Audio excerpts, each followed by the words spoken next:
Have you ever wondered what to do when the world suddenly feels like it's caving in on your most important relationships? Welcome to this explainer. Today, we're skipping the pleasantries and jumping straight into a high-stakes, everyday scenario that can literally make or break the ties with the people you care about most. We're unpacking a roadmap for navigating relationship storms, and let me tell you, it's far more shocking than most people believe. It's challenging, it's terrifying, but ultimately, it's completely liberating.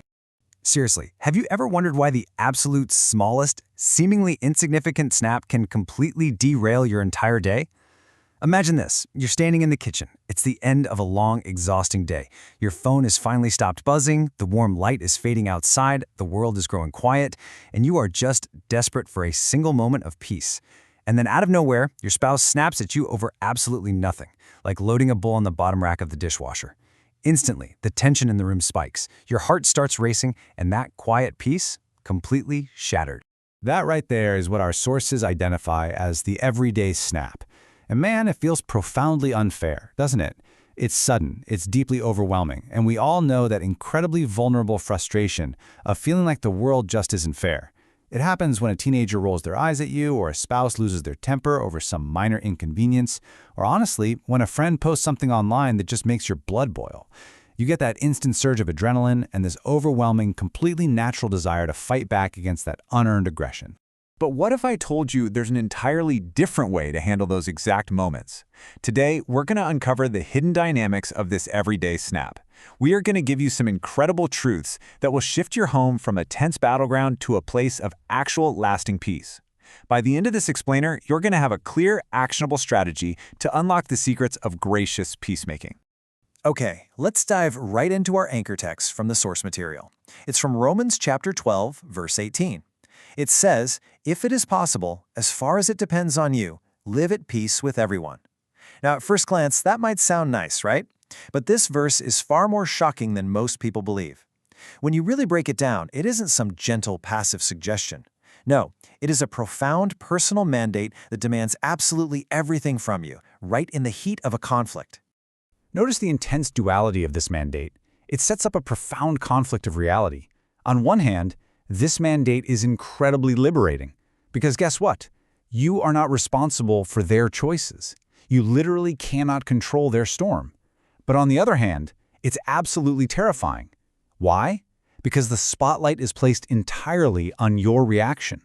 The outcome of that interaction, whether it escalates into a massive fight or de-escalates into peace, rests squarely on your shoulders.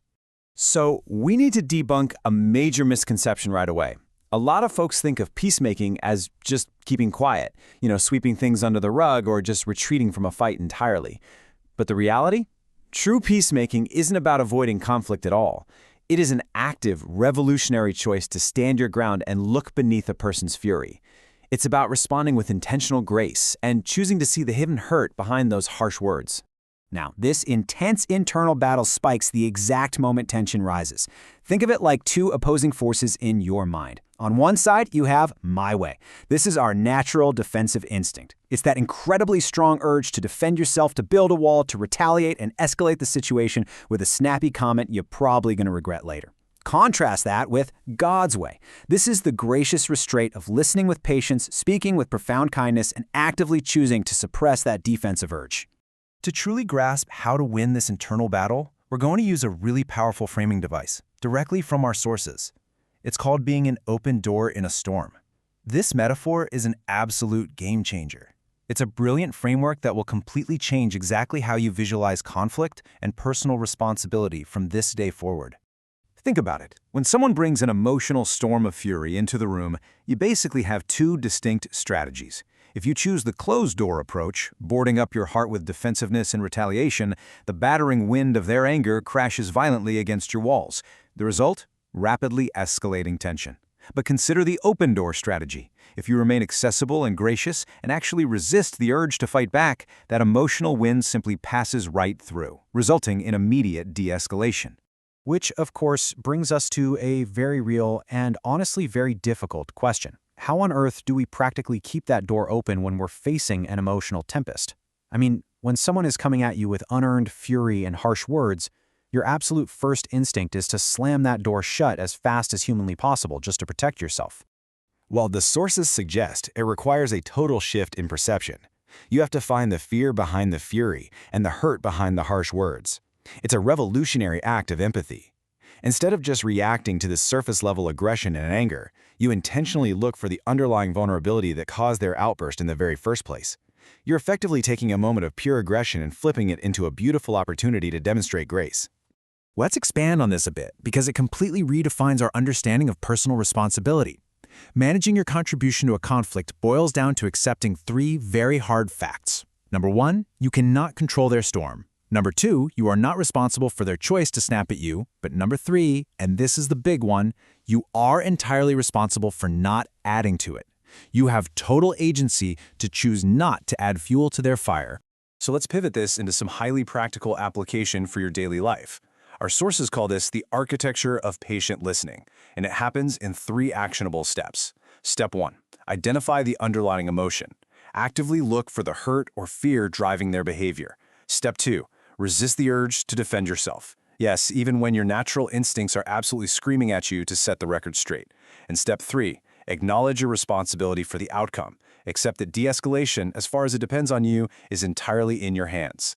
Doing this requires reframing your entire view of interpersonal conflict. Basically, you have to realize that every harsh comment is a test and an incredible opportunity. Instead of seeing a family argument or a moment of workplace tension as this battle that has to be won, reframe it. Treat it as a direct test of your grace. It is a precious chance to show a better way in a world that is frankly desperate for just a little bit of softness.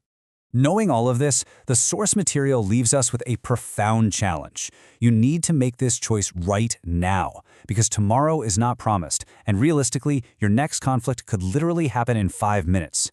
Decide today that at the very next eye roll or sharp tone, before the storm even fully hits, you will internally ask for the specific strength to speak with kindness. Make the conscious choice to be an open door before the wind even starts blowing. I want to leave you with a final provocative thought to really chew on as you go about your week. Where is your own response escalating a conflict instead of bringing peace? Take a hard, honest look at your hardest relationships right now and ask yourself how you can show a different, more gracious heart today. We would absolutely love for you to share your thoughts and your own stories of testing out this open door strategy in the comments down below. Whether it was a massive success or a real struggle, sharing your experience helps us build a true community of peacemakers who actively support one another in choosing grace over defense. And hey, before you go, make sure to hit that notification bell so you never miss an explainer that can help transform your daily life and relationships. Plus, please share this message with someone who might just need a little encouragement today to be a peacemaker. Let's work together to be a light in the storm. Thank you so much for joining me, and keep your doors open.